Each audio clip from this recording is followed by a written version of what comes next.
దొంగల బాధ మామూలు బాధ కాదండి. రోజు రోజుకి వాళ్ళు అప్గ్రేడ్ అయిపోతున్నారు. కొత్త కొత్త టెక్నిక్స్‌తో దొంగతనాలు చేసేస్తున్నారండి. మరి మనం అప్గ్రేడ్ అవ్వకపోతే?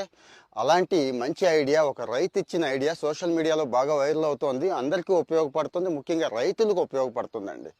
రైతుకు ఉపయోగపడేది ఏ చిన్న పనైనా మనం చేద్దామండి. చెయ్యాలి. ఎందుకంటే ఈరోజు ఆయనే కదా కారణం. అందుకోసం విషయం చెప్తాను. మన సత్యసాయి జిల్లా పెనుగొండ మండలంలో అశోక్ రెడ్డి గారు అని చెప్పి సత్తార్పల్లి అయింది. ఆయన బాధ కాదండి, మామూలు బాధ కాదు. ట్రాన్స్ఫార్మర్లు ఎత్తుకుపోతారు, వైర్లు ఎత్తుకుపోతారు, పొలంలో వేసుకున్న డ్రిప్ పైపులు ఉంటాయి చూడండి, ఆ పైపులు కూడా పట్టుకుపోతున్నారండి. ఆ బాధ పడలేక కాపలా ఉన్నాడు.